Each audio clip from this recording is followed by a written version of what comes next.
बिस्मिल्लाहिर्रहमानिर्रहीम। अस्सलाम वालेकुम व्यूअर्स, मैं हूं हैदर हयात खान। आज कराची में मेयर के इंतखाबात हुए, अल्लाह अल्लाह करके इंतखाबात हुए हैं जी।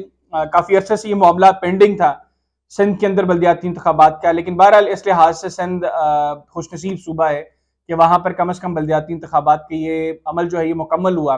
अब उस अमल के मुकम्मल होने के अंदर क्या क्या कुछ हुआ वो मैं आपको अभी अपने वीलॉग के अंदर बताऊंगा। किस तरीके से मैंडेट को चोरी किया गया और वो पीपल्स पार्टी जो जमहूरियत की अलमबरदार बनती है, किस तरह जमहूरियत का कत्ल किया आज पाकिस्तान पीपल्स पार्टी ने कराची के इंतखाबात पे बिलखसूस, वो डिस्कस करेंगे। और पंजाब जो है ये काफी अरसे से बल्दियाती इंतखाबात की राह देख रहा है। यहाँ पर बल्दियाती इंतखाबात नहीं हो पा रहे, ना गवर्नमेंट सीरियस रही है पंजाब में बल्दियाती इंतखाबात को लेकर, खासतौर पर पाकिस्तान तहरीक इंसाफ जिसका विजन ये था, खान साहब जब अपना विजन देते थे वो कहते थे कि बल्दियाती इंतखाबात बहुत जरूरी हैं और हम जैसे इक्तदार में आएंगे हम सबसे पहले बल्दियाती इंतखाबात करवाएंगे ताकि जो बल्दियात के मामला हैं वो बल्दियाती नुमाइंदे देखें और जो लेजिस्लेशन के मामला हैं वो इलेक्टेड मेंबर्स जो प्रोविंशियल और नेशनल असेंबली के हैं वो देखें।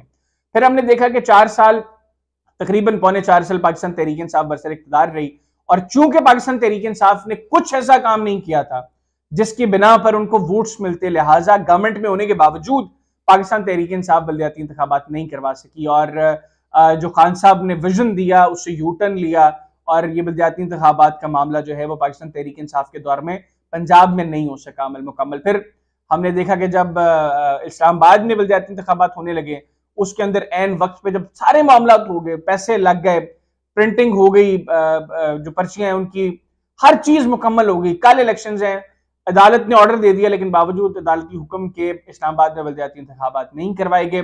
किसी पर कंटेम्प्ट नहीं लगी है, हमारी अदलिया के कह लें कि अदलिया के ऊपर भी सवालिया निशान है कि अपने फैसलों पर पैरा नहीं दे सकी।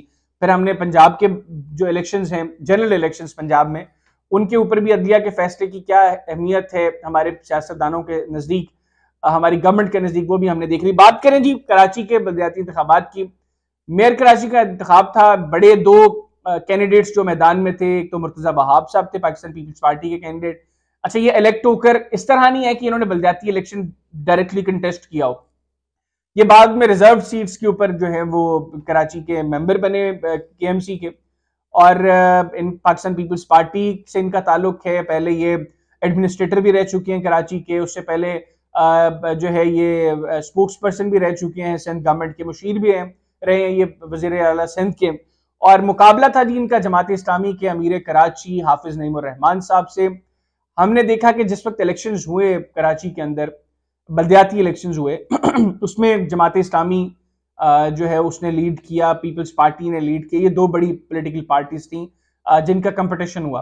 अच्छा, ये क्यों 2 बड़ी पॉलिटिकल पार्टीज बनी कराची की? 2 रीजंस थी। एक तो कराची में काफी अरसे से पीपल्स पार्टी के कोई बड़े स्टेक्स नहीं थे। अगर हम बल्दियाती इलेक्शंस की बात करें या उससे पहले हम प्रोविंशियल और नेशनल असेंबली की सीट्स की भी बात करें, बड़े स्टेक्स कराची में की माजी करीब की सियासत में या एमक्यूएम के रहे या उससे पहले जमात इस्लामी के रहे, पाकिस्तान पीपल्स पार्टी के बड़े स्टेक्स नहीं थे।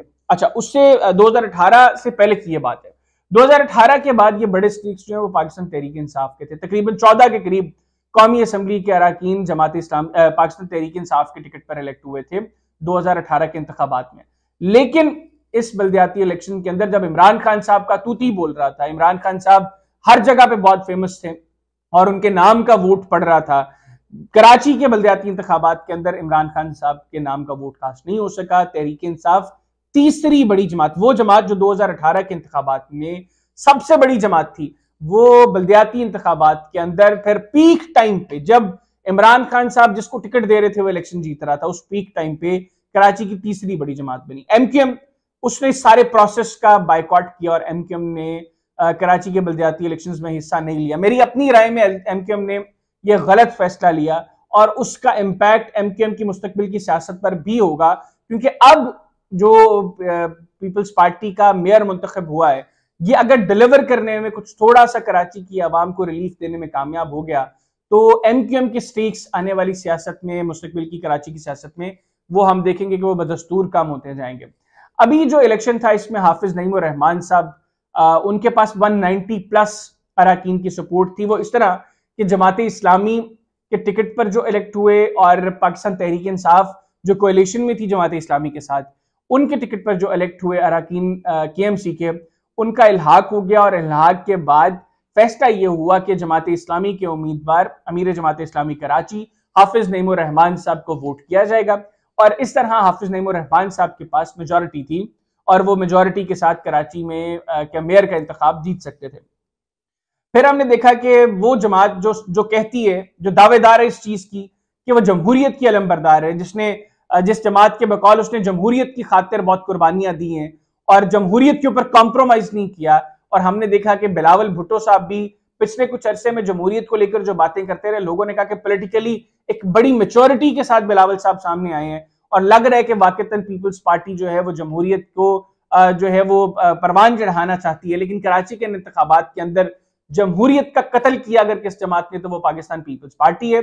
और मुंतखब अरकान जो है उनको अगवा किया गया, उसके फुटेजेस भी हाफिज नईमुर रहमान साहब ने शेयर की। सबको पता है कि किस तरीके से पाकिस्तान पीपल्स पार्टी कराची का मेयर का इलेक्शन जीतने में कामयाब हुई है। अगर ये फ्री एंड फेयर इलेक्शन हो तो अभी भी दोबारा इलेक्शन हो जाए तो हाफिज नईमुर रहमान साहब इलेक्शन जीत जाएंगे। अगर दोबारा KMC के मेंबर्स ने वोट कास्ट करना हो, तमाम मेंबर्स मौजूद, 33 के करीब 30 से ज्यादा अरकान जो है वो वोट कास्ट करने नहीं आए, इनका फिगर 33 बताया जा रहा है।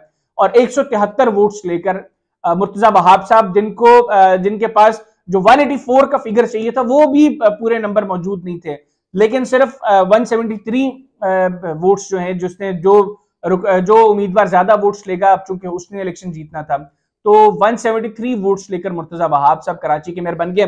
मेरा सवाल यह है कि वो शख्स जिसको पता है कि वो फेयर तरीके से कराची का मेयर नहीं बना, क्या उसका जमीर मलामत नहीं करेगा जब वो कराची के हवाले से फैसले कर रहा होगा कि उसको मैंडेट ही नहीं है, उसको मुकम्मल मैंडेट नहीं मिला, चोरी के मैंडेट से और लोगों को अगवा करके, जो इल्जाम है पाकिस्तान पीपल्स पार्टी के ऊपर जमात इस्लामी की तरफ से कि प्रोड्यूस नहीं हो सके वो मेंबर्स जो अगवा है, क्यों इतनी बड़ी तादाद में अरकान जो है वो सामने नहीं आए। अगर वो समझते थे कि उनकी जमात ने गलत फैसला किया है और उन्होंने जमात इस्लामी पाकिस्तान के उम्मीदवार को वोट नहीं करना, एटलीस्ट सामने आते, वोट कास्ट ना करते, तो आज के इस इलेक्टोरल प्रोसेस के ऊपर शायद उंगलियां ना उठती। हमने देखा कि इलेक्शंस हुए, नईमुर रहमान साहब 12 दफा जो है वो कंप्लेन करते रहे कि इसको रोका जाए, इलेक्शन का प्रोसेस फ्री एंड फेयर नहीं है, बाकी जो अरकान है जो आज नहीं आ सके उनको प्रोड्यूस किया जाए, उसके बाद इलेक्शंस हो, लेकिन उनकी एक ना सुनी गई। अब चूंकि एक यही तरीका था जिससे पीपल्स पार्टी इलेक्शन जीत सकती थी, फुली सपोर्ट की उनको इलेक्शन कमीशन ने, और अब फाइनली पाकिस्तान पीपल्स पार्टी कराची शहर में अपना मेयर बनाने का जो ख्वाब था उनका वो पूरा कर चुकी है। मुर्तजा वहाब कराची के मेयर बन गए, 173 वोट्स उन्होंने लिए हैं। अब वो क्या करते हैं, किस तरीके से कराची के डेवलपमेंट में अपना रोल प्ले करते हैं।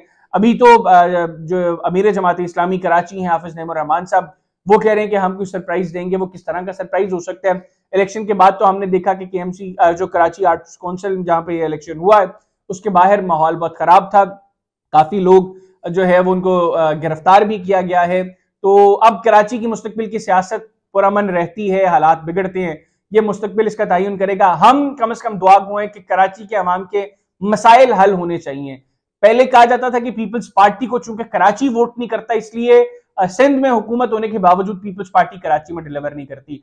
अब जैसे भी करके पीपल्स पार्टी ने फेयर या अनफेयर तरीके से अपना मेयर मुंतखब करवा ली है, तो बहुत बड़े चैलेंजेस हैं। कराची का सबसे बड़ा मसला कूड़ा है, जो उनके नाले हैं उनकी सफाइयां हैं, और कराची में पानी का बहुत संगीन मसला है। तो अब चूंकि पहले तो इख्तियारात नहीं देती थी Sindh government local government setup को, चूंकि कराची में उनका मेयर नहीं था होता, अब उनका मेयर है, अब वो इख्तियारात देते हैं या नहीं देते, देते हैं तो किस तरह उनका मेयर अपने इख्तियारात का इस्तेमाल करते हुए कराची की आवाम की फलाह बहबूद में अपना किरदार अदा करता है, और करता भी है या नहीं करता, ये मुस्तकबिल में देखेंगे। मुझे इजाजत दीजिए, अल्लाह हाफ़िज़।